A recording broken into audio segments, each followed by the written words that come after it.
Hello दोस्तों, आज हम लोग डिस्कस करेंगे बीएड सेकेंड ईयर बीसीसीएड का एक इम्पॉर्टेंट टॉपिक जो हम लोग का होने वाला है अप्रोचेस ऑफ करिकुलम डेवलपमेंट। चलिए स्टार्ट करते हैं अपना video. Hi, this is Mohan Roy, founder of Careerpath institute. मैं आप लोग का अपने यूट्यूब चैनल पर स्वागत करता हूँ। आज हम लोग डिस्कस करने वाले हैं करिकुलम डेवलपमेंट अगर कभी भी किया जाता है तो उसके क्या क्या अप्रोचेस होते हैं, क्या क्या उसमें देखे जाते हैं, समझे जाते हैं। तो इसी टॉपिक को हम लोग समझने की कोशिश करते हैं जो कि आपके बीएड के एग्ज़ाम में पूछ लिए जाते हैं इस क्वेश्चन। तो देखिए, सबसे पहले मैंने इसको डिफ़ाइन करने का कोशिश किया है अप्रोचेस ऑफ करिकुलम। फिर मैंने कुछ डायग्राम बनाया है। जैसा कि आपको पता होगा, आपका आंसर का 3 फॉर्मेट होगा, इंट्रोडक्शन, मेन बॉडी और कंक्लूजन। तो उसी बेसिस पे मैंने इसको कंप्लीट करने का कोशिश किया है। आप चाहें तो इसको पूरा एग्ज़ाम में अपने लिख सकते हैं। अगर आपका इच्छा हो तो इसमें आप कुछ चेंजेस भी कर सकते हैं। इस वीडियो का पीडीएफ आपको टेलीग्राम पे मिल जाएगा और टेलीग्राम का लिंक डिस्क्रिप्शन में मैं डाल दूँगा।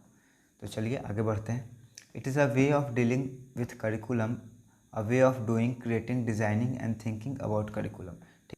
करिकुलम अप्रोच क्या है? एक तरीका है जिसमें हम लोग डील करते हैं जब भी हम लोग नए करिकुलम बनाते हैं या पुराने करिकुलम में सुधार कर रहे होते हैं, तो कि किस तरह से हम लोग इसके ऊपर काम करें, किस तरह से नए करिकुलम को बनाए, इसे डिज़ाइन करें। और इसमें जो भी थिंकिंग प्रोसेस लगता है वो क्या कहलाएगा? अप्रोच कहलाएगा। Curriculum is the tool for overall development of children. So while developing the curriculum lots of factor are considered, some of them are following. देखिए, करिकुलम क्या होता है? एक बेसिक टूल होता है, या कह सकते हैं मोस्ट इंपॉर्टेंट टूल होता है, जो डिसाइड करता है कि बच्चे का कब एग्ज़ाम होगा, कब कितना समय में कितना टॉपिक पढ़ाया जाएगा, हर एक टॉपिक के ऊपर कितना समय दिया जाएगा। ये सब प्री डिसाइडेड होता है करिकुलम से। मतलब बच्चे जितना पढ़ रहे होते हैं, जितना इन्फॉर्मेशन उनको प्रोवाइड किया जाता है, सभी क्या होता है? करिकुलम में पहले से ही डिसाइडेड होता है। तो जब भी करिकुलम का डिज़ाइन किया जाता है तो उसमें बहुत सारे बातों का ध्यान रखा जाता है, जिसमें से कुछ बात मैंने यहाँ पे डायग्राम के थ्रू रिप्रेजेंट करने का कोशिश किया है। इसे हम लोग डिस्कस करेंगे। तो देखिए, सबसे पहला है ब्रॉड फील्ड, है ना। करिकुलम जो होना चाहिए कैसा होना चाहिए? ब्रॉड फील्ड होना चाहिए। उसका विस्तार काफ़ी अधिक होना चाहिए ताकि ये हर ग्रुप के बच्चे इसमें समझ सकें। लर्नर सेंटर, करिकुलम हमेशा बच्चों को ध्यान में रख करके बनाया जाना चाहिए, क्योंकि इससे डायरेक्टली बच्चे के ऊपर इफेक्ट पड़ रहा है। उसके बाद तीसरा हम लोग का है द ह्यूमनिस्टिक अप्रोच। इसमें मोरल वैल्यू वगैरह ऐड करने के लिए इसमें बात होगा। उसके बाद 4 हम लोग का है द स्ट्रक्चर अप्रोच। 5 हम लोग का है द प्रोसेस अप्रोच। और लास्ट हम लोग का हो जाएगा सब्जेक्ट सेंटर। तो हम लोग एक एक करके सभी को डिस्कस करने का कोशिश करेंगे और समझने का कोशिश करेंगे। सबसे पहला जो हम लोग का है वो है सब्जेक्ट सेंटर। जो हम लोग का करिकुलम होना चाहिए वो सब्जेक्ट सेंटर होना चाहिए। इसे हम लोग यहाँ पे समझने की कोशिश करेंगे। One of the most widely use method for organising educational experiences. Subject centre क्या तरीका है? एक सबसे अच्छा और बहुत ही ज़्यादा यूज होने वाला है, क्योंकि आप जो भी कंटेंट बना रहे हैं वो सब्जेक्ट के आसपास होना चाहिए। जो बच्चों को पढ़ाना चाह रहे हैं, आप सिखाना चाह रहे हैं, समझाना चाह रहे हैं, उसी के आसपास होना चाहिए। ऐसा नहीं कि आप टॉपिक डाल रहे हैं कुछ और, जैसे कि मेरे इंग्लिश वाले गेस्ट पेपर में हुआ था, हेडिंग कुछ और है और कंटेंट अंदर में कुछ और है ना। मिलेगा ही नहीं, बस पैसा का बर्बादी और समय का बर्बादी। तो जो भी बच्चे इंग्लिश में तैयारी कर रहे हैं, अपने एग्ज़ाम के प्रिपरेशन कर रहे हैं, इंग्लिश में पेपर लिखना चाह रहे हैं, वो भूल करके भी गेस्ट पेपर ना ले। यूट्यूब से या इग्नू का बुक आपको मिल जाएगा, वहाँ से आप डाउनलोड करके उसे पढ़ सकते हैं। In this approach the subject and its material become the main basis of curriculum, its development according to them. ठीक है, तो अगर ये बेसिस में लिया जाए तो जब भी करिकुलम को डेवलप करेंगे तो जो सब्जेक्ट होगा, उसका मटेरियल होगा, वो मेन बेसिस होगा और करिकुलम को इसी के अकॉर्डिंग क्या किया जाएगा? डेवलप किया जाएगा। The learning experience are organise and mastery on subject matter become the basis for attain educational objective. और इसका मेन करिकुलम का ऑब्जेक्टिव क्या होगा? जो सब्जेक्ट बच्चे पढ़ रहे हैं उसके ऊपर मास्टरी कर ले और जो भी मैटर बच्चों को दिया जा रहा है पढ़ने के लिए, उसमें बढ़िया से वो समझ पाएँ। उसका दूसरा हम लोग का टॉपिक था broad field. In this approach the curriculum development basically the various attempts are made to broad area of the knowledge of the children, so some other subject than basic subject. यहाँ पे basic subject के अलावा बच्चों को और भी दूसरे subject पढ़ाया जाएगा ताकि बच्चों में स्किल का भी डेवलपमेंट हो सके। The complete this vision physical education, computer science, home science and some other skill development programme are run taught to the student. और इसे कंप्लीट करने के लिए physical education, computer, home science और बहुत सारे स्किल डेवलपमेंट प्रोग्राम बच्चों को कराया जाता है ताकि उनका सही तरीके से विकास हो सके। उसके बाद तीसरा हम लोग का है लर्नर सेंटर। देखिए, जो भी करिकुलम बन रहा है, जो भी मटेरियल तैयार किए जा रहे हैं, बुक वगैरह, जो भी टीचर आ रहे हैं पढ़ाने के लिए, सबका मेन फोकस क्या है? बच्चों का डेवलपमेंट। तो यहाँ जो सबसे मेन इम्पॉर्टेंट टॉपिक निकल कर के आता है कि जब भी करिकुलम बने तो क्या हो, लर्नर सेंटर होना चाहिए। बच्चे कब समझ पाएंगे, कैसे समझ पाएंगे, हर एक स्टेज में लाइफ में बच्चे कितने अवेयर हैं चीज़ों को समझने के लिए, ये सब इन सभी बातों का ध्यान रख करके ही करिकुलम को बनाया जाता है। During the development of curriculum focus on student या फिर लर्नर भी हम लोग कह सकते हैं, learner which gain knowledge by curriculum.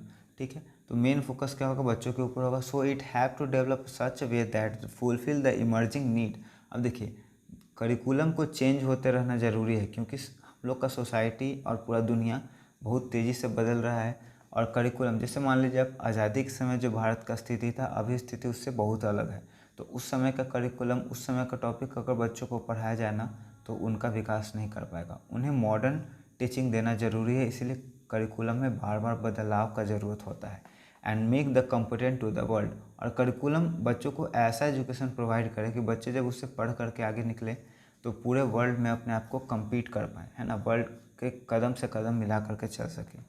It is also focus that the problem solving ability of a student increase. और इसमें यह भी ध्यान रखा जाता है कि जो बच्चों को पढ़ाया जा रहा है, जो भी कंटेंट दिए जा रहे हैं, उससे बच्चों में प्रॉब्लम सॉल्विंग एबिलिटी का डेवलपमेंट हो। This approach prepare the student to face the present rather than future. यहाँ पे बच्चों को प्रेजेंट को फोकस करने को या प्रेजेंट में जीने को समझाया जाता है, बताने का कोशिश किया जाता है, ना कि उनको फ्यूचर में, मतलब कल्पना से आप दूर रहें, जो वास्तविकता आपके सामने है उसमें जिए, आप उसे फील करें। द प्रोसेस अप्रोच, ठीक है, ये हम लोग अब समझने की कोशिश करेंगे। This approach focus on the process which are essential to help the learner to discover the structure of a subject for themselves. ठीक है, ये उस प्रोसेस के ऊपर जोर देता है जिससे बच्चे क्या करेंगे, जो भी उनको पढ़ाया जा रहा है सब्जेक्ट या टॉपिक, उसे कैसे अपने हेल्प के लिए यूज कर सकते हैं। उस प्रोसेस, मतलब जो भी बच्चे पढ़ रहे हैं, सीख रहे हैं, उससे कैसे बाहर की दुनिया से कनेक्ट कर पाएँ, ये चीज़ आप समझ सकते हैं, यहाँ से करने का कोशिश किया जाएगा प्रोसेस अप्रोच में। This approach assume that knowledge in any subject can be logically convince and organise. ऐसा माना जाता है इस अप्रोच के द्वारा कि जो भी बच्चों को दिया जा रहा है नॉलेज, वो क्या होना चाहिए? लॉजिकली होना चाहिए, मतलब रिलेट कर पाए बच्चे अपने आसपास के माहौल से। The learner are think to be discover the knowledge structure. और बच्चों को ऐसा लगना चाहिए कि उन्होंने खुद कुछ डिस्कवर किया है और खुद वो सीख रहे हैं। एक्टिव लर्निंग कर सकते हैं हम लोग। उसके बाद हम लोग का है structure approach. This approach assume that every discipline has a basic structure. This structure is reflected by organisation in the content of inter relationship among the various component. If student master this structure they can easily understand the content, है ना। तो यहाँ पे कह रहा है कि कोई भी चीज़ जब बच्चों को पढ़ाया जाता है उसका एक बेसिक स्ट्रक्चर होता है, मतलब कहने का है वो बेसिक से कॉम्प्लेक्स की तरफ चलता है। तो बच्चों का अगर बेसिक क्लियर रहेगा तो वो कॉम्प्लेक्स से कॉम्प्लेक्स चीज़ को भी समझ पाएंगे, ईजिली वो सीख पाएंगे, है ना। तो यहाँ पे बच्चों में एक स्ट्रक्चर डेवलप करने का, एक बेसिक उसमें फंडामेंटल नॉलेज देने का कोशिश किया जाएगा, ताकि वो सभी चीज़ों को ईजिली तरीके से समझ पाएँ, सीख पाएँ। Humanistic approach.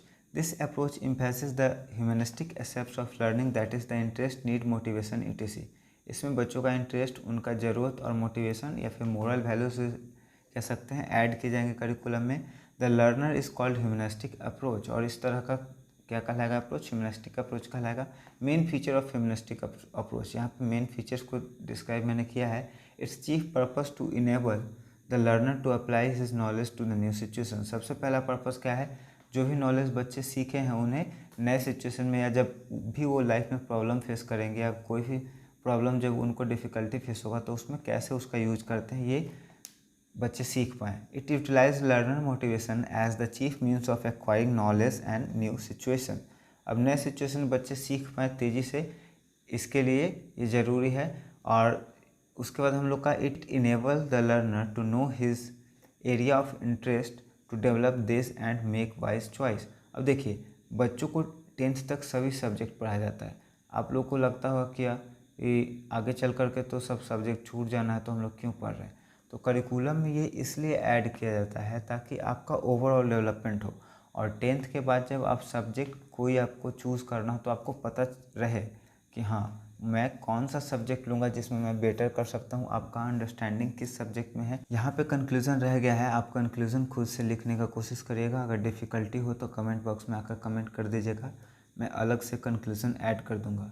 मुझे उम्मीद है आपको मेरे वीडियो से ज़रूर मदद मिल रही होगी। वीडियो पसंद आया हो तो वीडियो को लाइक करिए, दोस्तों और परिवार के सदस्यों के बीच में शेयर करिए और मेरे चैनल को सब्सक्राइब करने के लिए थैंक यू सो मच।